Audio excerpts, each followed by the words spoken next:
It's inland on the Okeechobee Waterway. Foreign trade zone, 20 miles of inland hurricane protection, folks. That's a lot, 20 miles. You just go, you're super safe. It's inland on the Okeechobee Waterway. And I'll tell you, folks, and Dan, I know that you can reinforce this. The time to reserve your spot is now because once a storm is named, it's about nearly impossible to find a spot. So have peace of mind and reserve your spot today, right? Yeah, actually, probably I would say that time is probably come and gone. It's something that we do starting at the beginning of the year, and we have a hurricane agreement, and that allows boats to get hauled out in the event of a storm threat. We have a lot of storage space, and a lot of boats are able to just come in, haul out, tie down, and that gives them location 25 miles inland. We have information that they can give to their insurance company so that they know that they're protected there at our facility. You know, it's got a lot of great attributes to be a kind of a hurricane hole. It's between the two locks, and it's all fresh water, so you don't really have the surge. You do have a little bit of elevation change, but the Corps of Engineers manages that quite well. And it's a protected area, so we've seen a lot of success out there with boats in storage during hurricanes. And a lot of insurance companies absolutely require that you have safe harborage, and some of them will even reimburse the storage, right, if it's used. We've seen that, yeah. We really don't get involved between the owner and his insurance company, but we do have information that we can provide to them that allows the insurance company to understand the steps that they're taking. You know, everybody needs to have their own hurricane plan, and if that involves bringing it to Indiantown Marine Center and hauling out and tying it down, then that's a good plan. And for some of these super yachts, we'll talk about your facility here a little bit because 20, you had 2,800 linear feet of dock space. You can bring in a lot of super yachts, and especially when you look, Fort Pierce is bringing in super yachts. There's super yachts, Fort Lauderdale, West Palm, Miami. When a hurricane hits, those folks have to go somewhere. So it's almost a good time of year. Just bring your boat in now, get it serviced up, right? Let it be up here for the summer. Yeah, yeah. In fact, as we were just talking about, we're seeing a lot of boats that are looking at our facility to say, hey, we can go there, we can do our service period, and we can be in a safe place at the same time. We're a relatively new facility, so not everybody knows about us, and we're providing, a really good option to the South Florida shipyards down there on the New River. Where a lot of people want to get in down there, but they have to wait in line, and the prices are Astronomical. constantly going up. So we think we've got an available and affordable place and an option for them to do that anyway. And then if you throw in the fact that we're on the Okeechobee Waterway, 25 miles inland, and in a nice controlled location, that makes it much more attractive for sure. It truly does. And again, now is the time to do that. And if folks do want to have work done on their super yachts or just regular boats, do you have mechanics there and service people, or do they bring their own, or both? Both. We actually are a contractor facility, so we offer the services of the companies that we have on our contractor directory. So we've pre-approved quite a number of very good contractors, various categories of service that they can choose from. But again, if they have a contractor that they want to bring, that they've used before, that they're happy with, provided we clear them through our approval process, then they can use that person as well. Oh, that's perfect. Now, I want to talk more about your expansion and things like that. But before we get into everything that's happening out at Indiantown Marine Center, I wanted an update on the Bright Line Bridge, the bridge here in Stewart. And folks, just for you that don't realize it, it's the only choke point right now in the system, meaning it's the only single tracked area in the system. So there's the Bright Line trains that go back and forth. There's 32, 16 north, 16 south, plus the freight trains. So the bridge has to come down, of course, for all these. There's been a lot of arguments. There was a lawsuit that was brought to try and make sure there's equal time for the bridge. Brightline has said that they're going to build a new bridge, but that's quite a few years out yet. So we were talking a little bit yesterday that there really has been some goodwill from Brightline to try and make sure this bridge is open at certain times and make it accessible for boaters. Yeah, that's right. They have been working hard to improve their communication and their mitigating measures at the bridge. I go through the bridge fairly often in my own boat, and I talk to a lot of our customers, talk to the customers of many of the other marine facilities on the river. We do get occasional complaints. I try and get the information out. You know, there's a website that Brightline has out, bridgeschedule.com, and if you click on the St. Lucie Bridge option, because they cover that information for the New River Bridge in Fort Lauderdale also, but if you click on the St. Lucie option, it'll bring up the status, the current status of the bridge, but then you can also look forward and see the schedule for the openings. So, you know, I have a larger client coming in later this week and another one coming in beginning of next week, and I've let them know, hey, you know, you can look on that bridge schedule. It's usually quite accurate. They're also communicating, I think, automatically, but generally very clearly on VHF at the bridge. The bridge monitor is still there. Um, you know, the Marine Industry Association does have a webcam also, so you can see the status of the bridge in real time. Oh, that's nice. Where's that located at? It's actually at the restaurant there, Hudson's on the River, and it points at the bridge, kind of points northwest, so you can see the approach to the bridge from the east side, and you can see if the bridge is open or closed. It's pretty clear. You can even see it on the webcam at night. Where do you find the webcam at online? Online, it's at miatc.com, Okay. and then there's a button on there that says St. Lucie Live. Okay. And you click on that, and it'll Oh, come that's right up. fantastic. That's fantastic. And it's been very well received by the Marine community.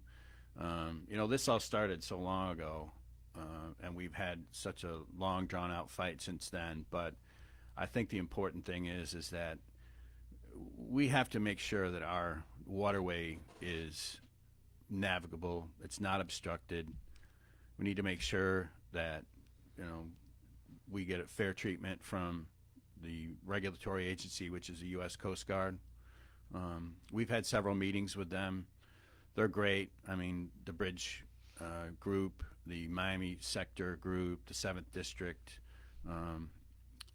through our communications with the bridge, have gotten to know quite a number of their people and gotten close to them, and we've worked with them very closely. And they actually had a vessel traffic study that was part of the bridge regulation that was being tested, part of the test deviation, and that's going to be wrapping up quite soon. And so we'll have some data on bridge openings, vessel traffic patterns, the size of the boats, the number of vessels waiting, things like that. We're hoping that we can get as much information as possible, and we've talked to the Coast Guard, and they're going to be providing that information. And going forward, we're going to need to make sure that we are able to gather that information. So that'll probably be another initiative that we're going to take up with the Marine Industries Association going forward. So if you have any interest in that, please, you know, do stay tuned to the MIATC updates, and the Bridge Committee will be continuing to work on this for as long as we need to make sure that we have, you know, access to the waterway at that bridge. So important, so important. So Dan, when that does come to fruition and you want to get the word out, please let me know. I've been encouraging listeners to make sure that we ask for equal time for our boaters and our marine industry. And, you know, writing the U.S. Department of Transportation and D.C. is one of the groups that you want to write. But I would love to hear from you folks who they need to contact, and we'll make sure that the listeners out there know that the more voices that Well, we've seen Right. where, you know, the Coast Guard had put out a couple different test deviations, and for any change to the bridge regulation, they will put out a public comment period. And we rallied around, and we got a great response from the marine community and the boating community in general. And you know, Scott Watson is from Indiantown Marina. He and I have been on this committee together for quite a while. We're kind of like the bridge guys. And we went up to Washington, D.C. a year ago last March, and we sat down with the head bridge guy at headquarters in D.C. and very receptive, very strong meeting, but it became very clear that, you know, there is going to be trouble with this bridge unless we have a lot of public support going forward. You know, they even said to the point of, look, if everybody signs a form letter, that's not going to have any impact at all. But if there's a guy that uses the bridge, or a guy that's running his company, or a guy that's a boater that needs to get through there, and he can remark on how he uses the bridge and the impact that it would have if it was closed, they'll take those very seriously. And the comment periods that we've had responses to from the local community have gone a long way with developing the regulation that we have now, which we feel is a win really for the marine community where we Oh, stand for right sure. now. For So sure. It yeah. was much better than what it was. Hmm.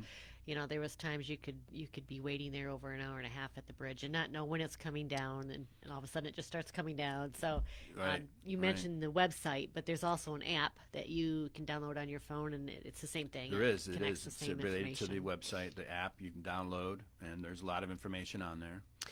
And Evan here, my engineer, pulled up online the bridge here right now. It's open at the moment, Yeah. but very cool that you can log in to see all that. So, I got a feeling around quarter after it'll go down. okay. So Oh, okay. we'll We see. know the We'll times. All see. right. Yeah.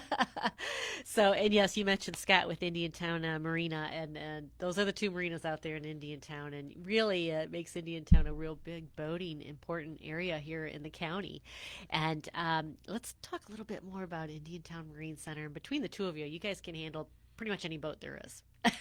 Well, yeah, any boat that can access the Okeechobee Waterway, Indiantown can handle. But there are a lot of other marine service companies on the west side of that bridge. I mean, and many of them were party to the suit and supported us quite well, and we thank them for their efforts. But one of the things that the marine industry also is addressing right now is the lack of access to commercial waterfront for marine service companies.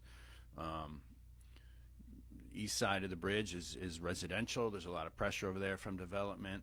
The Okeechobee Waterway and Indiantown in general is really going to be the future of what the marine community is going to where the marine community is going to aggregate for expansion. There's space out there. As I spoke earlier, we've annexed now into the village about 116 acres that we're going to be developing into our marine and industrial storage facility, potentially a much larger basin, a larger storage, boat storage facility, other marine facilities to provide the access to the waterways that is needed for companies to be able to survive, grow, and thrive, and employ and exist. So And that's one thing, Dan. The boats that are being manufactured. I mean, I talk a lot about super yachts, but even the regular center consoles, they're just getting bigger and bigger and bigger. Where a lot of the local marinas can't handle these huge boats, but they every year, I swear, it's someone's got to. I call it 1 foot right, itis. right. Got to have a little bit bigger, and now they're a 40-foot center console or 45 foot is commonplace. Yeah, we see some of the 65 HCBs out by Wow. us. We've seen some of the big Jupiter Jupiter line that they have now, that center console line, and several others. And people Mhm.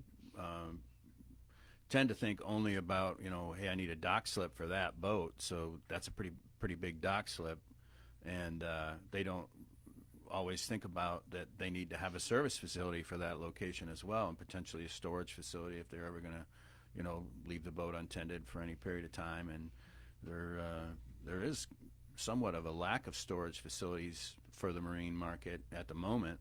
But yeah, I mean, being able to have space and handle the super yachts from anything from 150 on down to the typical cruisers and things like that. All those boats need places to go. They need to Mhm. be able to do the service. Need to be in a safe location, and we're working hard to be able to provide all that. I'm excited for this, especially for Martin County, because St. Lucie County has a director, I think it is, and then there's, of course, a lot of places along the New River south of us. But right here in Martin County, you are perfectly placed to really take up some of that market, which is exciting for us here. We are a huge boater community. We're a huge water community. We're actually, for as small a population as we are in the state, we're one of the larger boating communities. I remember it places top 5 or top 8 counties for boating registrations. Right. Yeah, that's right. And the network of marine associations the MITC is a member to, we all work together, and it's great that as we grow, we can kind of look at who's having the problems that they're having and the expansion problems, and talk about those things and talk about the best thing to go for the future to try and solve these problems. Um, but the boating community here in Martin County is very strong, in the Treasure Coast in general, and it's growing, right? Yes, it is. The services that are going to become available here can use the strong trade background that is here, the marine construction trade and the other marine trades that are already here. So there's definitely a lot of opportunity going forward here in the county and in the Treasure Coast. Speaking of opportunity, you are located directly across from the new charter school, Indiantown High School, that focuses on trades. Is there any kind of collaboration going on? Because I know something that is desperately needed is more marine service people, mechanics, painters. That's right. And our company has worked with Indiantown High School on what programs they have available. We've talked about having students be able to access our facility. One of the big things that the Marine Industry Association of Treasure Coast is working on right now is workforce development. So Indiantown Marine Center is actually in the process of working with Indian River State College to donate some of the acreage on that area that we previously mentioned on the waterway right across from Indiantown High School that will allow them to build a marine trade school. And that's going to be coming up the next couple of years. But as we stand here right now, the association is working real hard on workforce development. That's one of the most important things that we have going on right now, because there are so many skilled and experienced people who are getting ready to leave the workforce, and not so many coming in that they can hand off their knowledge to. So, you know, we're looking for people that can assist in that. We've got a lot of members in the association that are going to be involved with whether it's being an instructor or presenting or somehow being involved to support and generate a good curriculum. So there's a lot of opportunity for that, for this area to become a real marine trade school center. I think Florida could actually really benefit from that in general, and the southeast region. I mean, to have that in Martin County and in the area next to our shipyard is going to be beneficial. It'll end up being quite a nice marine center in general. Truly, focus. Yeah. it truly will. And like you said, you're absolutely right. A lot of the current fantastic mechanics are aging out of the industry. So we need to be able to spur up the new young folks, and it's very good paying jobs. So Yeah, they're very good, and not just even the trades. You know, one of the things that that school could really help in too is the operation of the boats, whether it's commercial. You know, a lot of the commercial marine operators that go through the Okeechobee Waterway all the time, they have a hard time getting captains, engineers, mates, ABs, all that kind of thing. So we're working to make sure that that is going to be included in the school program as they go forward. And as we talked about before, the expansion of the marine industry is definitely coming. And there's going to be real opportunities, real good careers, potential businesses that need to be developed, grown, and technology is always improving and always changing. So having that educational center here is really going to just bolster the ability of the industry to meet the challenges that we're going to see coming forward. now when we talk about storage at your marina, there's dry stacks here that you see around town, and they've got barns where they put in typically 40-foot or under boats. There's a new one coming in here in Stewart Atlantic Point that's gonna, I think, house like 400. But what do you store out there? And do you have a barn, or are they stored on land in the water? No, we're uncovered, but we are on good solid ground with good drainage, and as we said, we're on that freshwater canal that is managed by the Corps of Engineers. So we really don't see too much issues with the water intrusion on the site. Certainly, it's a consideration has to be taken for the cosmetic appearance of the boat. So there's people that have their boats shrink wrapped. You know, we also have tie downs. So in our storage yard, we have 5,000-pound ground anchors that we tie to ratcheting cargo straps, and they pretty secure. Right. There are other options. There's River Forest that has the air-conditioned buildings. They do a good job in their 2 locations, and other places are coming online as well. So you talk about fresh water. Does that help at all with all the barnacles and all the stuff that grows here when you have your boat sitting in the water for a long period of time? Yeah, I think so. The salt water is pretty active. Depends on what location you are. It can vary from place to place. But the fresh water is just less corrosive, less of a marine organism issue for the boat. You know. Good place to store it, especially longer term over the summer while folks are out vacationing or going back home or what have you. Dan, how can people reach you, or what's the best way to reach you to inquire about your services or to inquire about storing the boat there?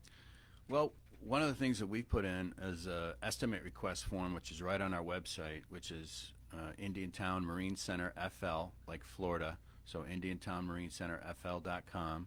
And if you go on to the top row there, there's an estimate request function. And you fill out your information, and we'll get an estimate right back to you, whether it's for storage or workspace, or if you want to inquire about dockage or any other function. And you can also call the main line, which is 772-597-0800. And anybody that picks up can pretty much get you sorted out. It's very exciting and just one of the wonderful businesses. And I appreciate your support of the radio show as well.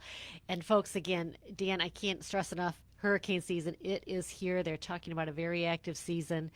And again, you need to make your reservations. You said it's probably already too late, but make sure you call because Yeah, I think anybody that is looking for information can get more from us as well. And if they wanted to learn about our storage facility, they could certainly give us a call.